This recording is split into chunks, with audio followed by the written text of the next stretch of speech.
Chapter 19. The library looked tranquil enough as I entered it, and the Sibyl, if Sibyl she were, was seated snugly enough in an easy chair at the chimney corner. She had on a red cloak and a black bonnet, or rather a broad-brimmed gypsy hat, tied down with a striped handkerchief under her chin. An extinguished candle stood on the table. She was bending over the fire, and seemed reading in a little black book, like a prayer book. By the light of the blaze, she muttered the words to herself, as most old women do. While she read, she did not desist. Immediately on my entrance, it appeared she wished to finish a paragraph. I stood on the rug and warmed my hands, which were rather cold with sitting at a distance from the drawing-room fire. I felt now as composed as ever I did in my life. There was nothing indeed in the gypsy's appearance to trouble one's calm. She shut her book and slowly looked up. Her hat brim partially shaded her face, yet I could see, as she raised it, that it was a strange one. It looked all brown and black. Elf locks bristled out from beneath a white band which passed under her chin, and came half over her cheeks, or rather jaws. Her eye confronted me at once, with a bold and direct gaze. "Well, and you want your fortune told?" she said, in a voice as decided as her glance, as harsh as her features. "I don't care about it, mother. You may please yourself, but I ought to warn you, I have no faith." "It's like your impudence to say so. I expected it of you. I heard it in your step as you crossed the threshold." "Did you? You've a quick ear." "I have, and a quick eye and a quick brain." "You need them all in your trade." "I do, especially when I've customers like you to deal with." "Why don't you tremble?" "I'm not cold." "Why don't you turn pale?" "I am not sick." "Why don't you consult my art?"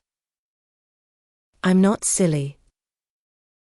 The old crone nitchered a laugh under her bonnet and bandage. She then drew out a short black pipe, and lighting it began to smoke. Having indulged a while in this sedative, she raised her bent body, took the pipe from her lips, and while gazing steadily at the fire, said very deliberately, "You are cold, you are sick, and you are silly." "Prove it," I rejoined. "I will, in few words. You are cold, because you are alone, no contact strikes the fire from you that is in you. You are sick, because the best of feelings, the highest and the sweetest given to man, keeps far away from you. You are silly, because, suffer as you may, you will not beckon it to approach, nor will you stir one step to meet it where it waits you." She again put her short black pipe to her lips, and renewed her smoking with vigor. "You might say all that to almost any one who you knew lived as a solitary dependent in a great house." "I might say it to almost any one, but would it be true of almost any one in my circumstances?" "Yes, just so, in your circumstances, but find me another precisely placed as you are." "It would be easy to find you thousands." "You could scarcely find me one. If you knew it, you are peculiarly situated, very near happiness, yes, within reach of it. The materials are all prepared, there only wants a movement to combine them. Chance laid them somewhat apart, let them be once approached and bliss results. I don't understand enigmas. I never could guess a riddle in my life. If you wish me to speak more plainly, show me your palm. And I must cross it with silver, I suppose." To be sure. I gave her a shilling. She put it into an old stocking foot which she took out of her pocket, and having tied it round and returned it, she told me to hold out my hand. I did. She approached her face to the palm, and pored over it without touching it. It is too fine, said she. I can make nothing of such a hand as that. Almost without lines. Besides, what is in a palm? Destiny is not written there. I believe you, said I. No, she continued, it is in the face, on the forehead, about the eyes, in the lines of the mouth. Kneel, and lift up your head. Ah, now you are coming to reality, I said, as I obeyed her. I shall begin to put some faith in you presently. I knelt within half a yard of her. She stirred the fire, so that a ripple of light broke from the disturbed coal, the glare, however, as she sat, only threw her face into deeper shadow. Mine, it illumined. I wonder with what feelings you came to me tonight, she said when she had examined me a while. I wonder what thoughts are busy in your heart during all the hours you sit in yonder room with the fine people, flitting before you like shapes in a magic lantern, just as little sympathetic communion passing between you and them as if they were really mere shadows of human forms, and not the actual substance. I feel tired often, sleepy sometimes, but seldom sad. Then you have some secret hope to buoy you up and please you with. Whispers of the future. Not I. The utmost I hope is, to save money enough out of my earnings to set up a school some day in a little house rented by myself. A mean nutriment for the spirit to exist on, and sitting in that window seat. You see, I know your habits. You have learned them from the servants. Ah, you think yourself sharp. Well, perhaps I have. To speak truth, I have an acquaintance with one of them, Mrs. Poole. I started to my feet when I heard the name. You have you, thought I, there is diablerie in the business. After all, then. Don't be alarmed, continued the strange being, she's a safe hand, is Mrs. Poole, close and quiet, anyone may repose confidence in her. But, as I was saying, sitting in that window seat, do you think of nothing but your future school? Have you no present interest in any of the company who occupy the sofas and chairs before you? Is there not one face you study? One figure whose movements you follow with at least curiosity? I like to observe all the faces and all the figures. But do you never single one from the rest, or it may be two?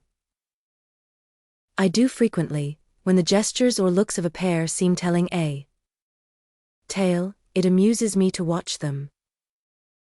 What tale do you like best to hear? Oh, I have not much choice. They generally run on the same theme, courtship, and promise to end in the same catastrophe, marriage. And do you like that monotonous theme? Positively, I don't care about it, it is nothing to me. Nothing to you? When a lady, young and full of life and health, charming with beauty and endowed with the gifts of rank and fortune, sits and smiles in the eyes of a gentleman you what? You know, and perhaps think well of. I don't know the gentleman here. I have scarcely interchanged a syllable with one of them, and as to thinking well of them, I consider some respectable and stately, and middle-aged, and others young, dashing, handsome, and lively, but certainly they are all at liberty to be the recipients of whose smiles they please, without my feeling disposed to consider the transaction of any moment to me. You don't know the gentleman here? You have not exchanged a syllable with one of them? Will you say that of the master of the house? He is not at home. A profound remark. A most ingenious quibble. He went to Millcote this morning, and will be back here tonight or tomorrow. Does that circumstance exclude him from the list of your acquaintance, blot him, as it were, out of existence? No, but I can scarcely see what Mr. Rochester has to do with the theme you had introduced. I was talking of ladies smiling in the eyes of gentlemen, and of late so many smiles have been shed into Mr. Rochester's eyes that they overflow like two cups filled above the brim. Have you never remarked that? Mr. Rochester has a right to enjoy the society of his guests. No question about his right, but have you never observed that, of all the tales told here about matrimony, Mr. Rochester has been favored with the most lively and the most continuous? The eagerness of a listener quickens the tongue of a narrator. I said this rather to myself than to the gypsy, whose strange talk, voice, manner, had by this time wrapped me in a kind of dream. One unexpected sentence came from her lips after another, till I got involved in a web of mystification, and wondered what unseen spirit had been sitting for weeks by my heart, watching its workings and taking record of every pulse. Eagerness of a listener, repeated she. Yes, Mr. Rochester has sat by the hour, his ear inclined to the fascinating lips that took such delight in their task of communicating, and Mr. Rochester was so willing to receive and looked so grateful for the pastime given him. You have noticed this? Grateful. I cannot remember detecting gratitude in his face. Detecting. You have analyzed, then. And what did you detect, if not gratitude? I said nothing. You have seen love, have you not? And looking forward you have seen him married, and beheld his bride happy. Humph. Not exactly. Your witch's skill is rather at fault sometimes. What the devil have you seen, then? Never mind, I came here to inquire, not to confess. Is it known that Mr. Rochester is to be married? Yes, and to the beautiful Miss Ingram. Shortly. Appearances would warrant that conclusion, and no doubt, though with an audacity that wants chastising out of you, you seem to question it, They will be a superlatively happy pair. He must love such a handsome, noble, witty, accomplished lady, and probably she loves him, or if not his person, at least his purse. I know she considers the Rochester estate eligible to the last degree, though, God pardon me, I told her something on that point about an hour ago which made her look wondrous grave. The corners of her mouth fell half an inch. I would advise her black-aviced suitor to look out, if another comes, with a longer or clearer rent roll, he's dished. But mother, I did not come to hear Mr. Rochester's fortune, I came to hear my own, and you have told me nothing of it. Your fortune is yet doubtful. When I examined your face, one trait contradicted another. Chance has meted you a measure of happiness, that I know. I knew it before I came here this evening. She has laid it carefully on one side for you. I saw her do it. It depends on yourself to stretch out your hand and take it up, but whether you will do so is the problem I study. Kneel again on the rug. Don't keep me long, the fire scorches me. She did not stoop towards me, but only gazed, leaning back in her chair. I knelt. She did not stoop towards me, but only gazed, leaning back in her chair. She began muttering. The flame flickers in the eye, the eye shines like dew, it looks soft and full of feeling, it smiles at my jargon, it is susceptible. Impression follows impression through its clear sphere, where it ceases to smile it is sad, an unconscious lassitude weighs on the lid, that signifies melancholy resulting from loneliness. It turns from me, it will not suffer further scrutiny, it seems to deny, by a mocking glance, the truth of the discoveries I have already made, to disown the charge both of sensibility and chagrin, its pride and reserve only confirm me in my opinion. The eye is favorable. As to the mouth, it delights at times in laughter, it is disposed to impart all that the brain conceives, though I dare say it would be silent on much the heart experiences. Mobile and flexible, it was never intended to be compressed in the eternal silence of solitude, it is a mouth which should speak much and smile often, and have human affection for its interlocutor. That feature too is propitious. I see no enemy to a fortunate issue but in the brow, and that brow professes to say, I can live alone, if self-respect and circumstances require me so to do. I need not sell my soul to buy bliss. I have an inward treasure born with me, which can keep me alive if all extraneous delights should be withheld, or offered only at a price I cannot afford to give. The forehead declares, reason sits firm and holds the reins, and she will not let the feelings burst away and hurry her to wild chasms. The passions may rage furiously, like true heathens, as they are, and the desires may imagine all sorts of vain things, but judgment shall still have the last word in every argument, and the casting vote in every decision. Strong wind, earthquake shock, and fire may pass by, but I shall follow the guiding of that still small voice which interprets the dictates of conscience. Well said, forehead, your declaration shall be respected. I have formed my plans, right plans I deem them, and in them I have attended to the claims of conscience, the counsels of reason. I know how soon youth would fade and bloom perish, if in the cup of bliss offered but one dreg of shame or one flavor of remorse were detected, and I do not want sacrifice, sorrow, dissolution, such is not my taste. I wish to foster, not to blight, to earn gratitude, not to wring tears of blood no nor of brine, my harvest must be in smiles, in endearments, in sweet, that will do.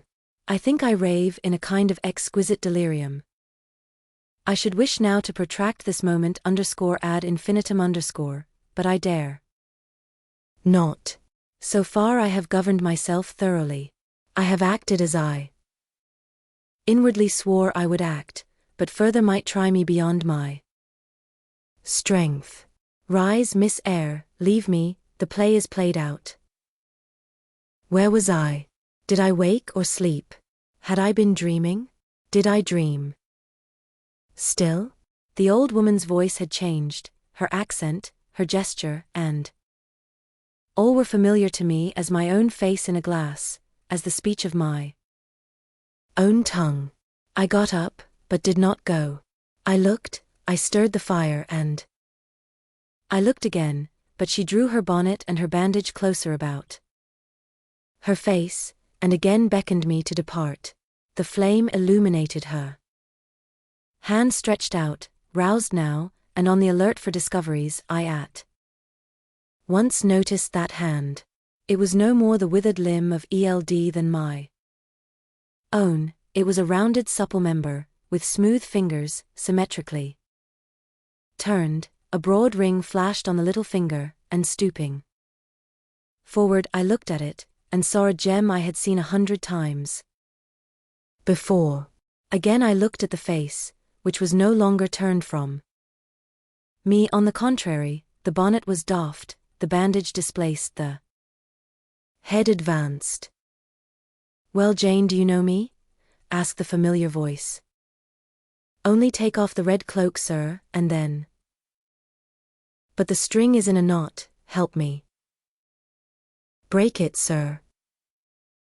There then, off ye lendings. And Mr. Rochester stepped out of his disguise. Now, sir, what a strange idea. But well carried out, eh? Don't you think so?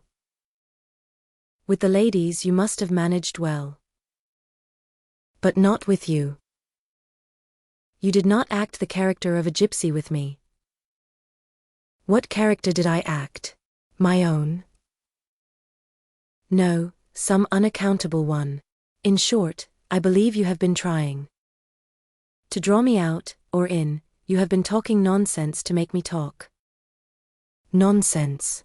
It is scarcely fair, sir. Do you forgive me, Jane? I cannot tell till I have thought it all over. If, on reflection, I find I have fallen into no great absurdity, I shall try to forgive you. But it was not right. Oh, you have been very correct, very careful, very sensible. I reflected and thought on the whole I had. It was a comfort, but indeed, I had been on my guard almost from the beginning of the interview. Something of masquerade, I suspected. I knew gypsies and fortune-tellers did not express themselves as this seeming old woman had expressed herself. Besides, I had noted her feigned voice, her anxiety to conceal her features. But my mind had been running on Grace Poole, that living enigma, that mystery of mysteries, as I considered her. I had never thought of Mr. Rochester. Well, said he, what are you musing about? What does that grave smile signify? Wonder and self-congratulation, sir. I have your permission to retire now, I suppose. No, stay a moment, and tell me what the people in the drawing-room yonder are doing. Discussing the gypsy, I dare say. Sit down. Let me hear what they said about me. I had better not stay long, sir. It must be near 11 o'clock. Oh. Are you aware, Mr. Rochester, that a stranger has arrived here since you left this morning? A stranger? No, who can it be? I expected no one. Is he gone? No, he said he had known you long, and that he could take the liberty of installing himself here till you returned. The devil he did. Did he give his name? His name is Mason, sir, and he comes from the West Indies, from Spanish Town, in Jamaica, I think. Mr. Rochester was standing near me. He had taken my hand, as if to lead me to a chair. As I spoke he gave my wrist a convulsive grip. The smile on his lips froze. Apparently a spasm caught his breath. Mason, the West Indies, he said in the tone one might fancy a speaking automaton to announce its single words. Mason, the West Indies, he reiterated, and he went over the syllables 3 times. Growing, in the intervals of speaking, whiter than ashes, he hardly seemed to know what he was doing. Do you feel ill, sir? I inquired. Jane, I've got a blow, Jane. He staggered. Oh, lean on me, sir. Jane, you offered me your shoulder once before, let me have it now.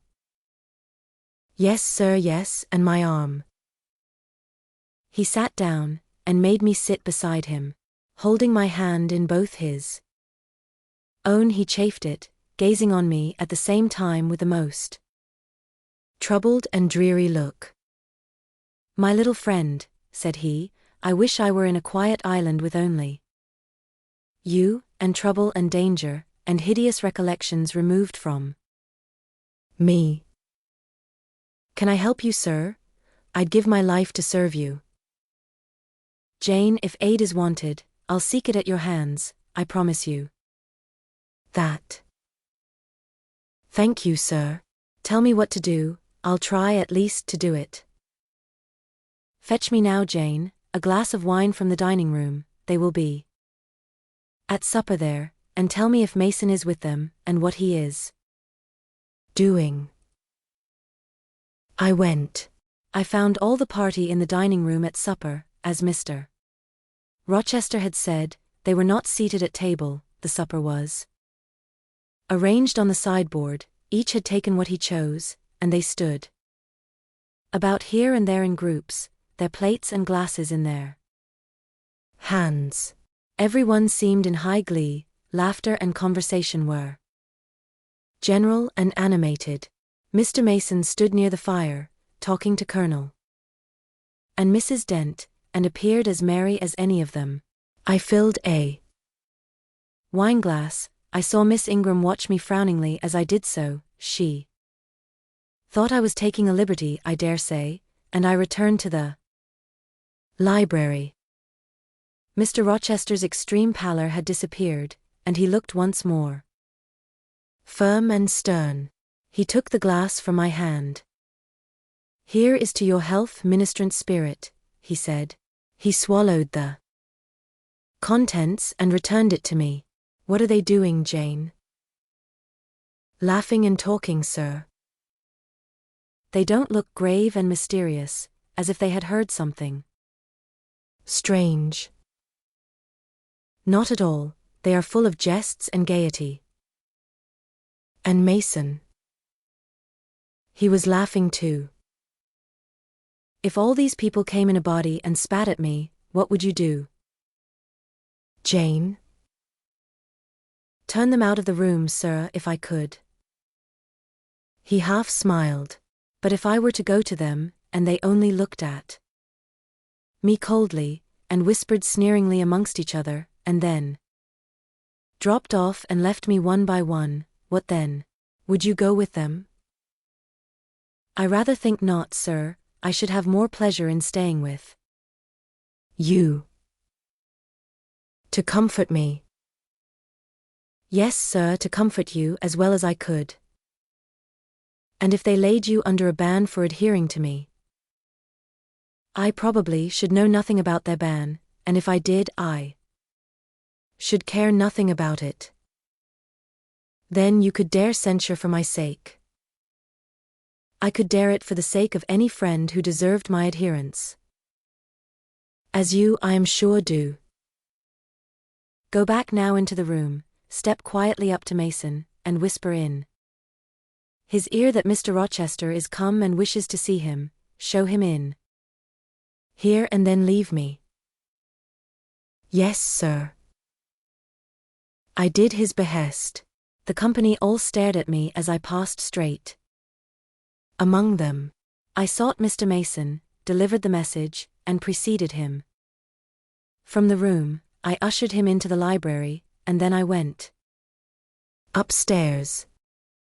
At a late hour, after I had been in bed some time, I heard the visitors repair to their chambers. I distinguished Mr. Rochester's voice, and heard him say, "This way, Mason, this is your room."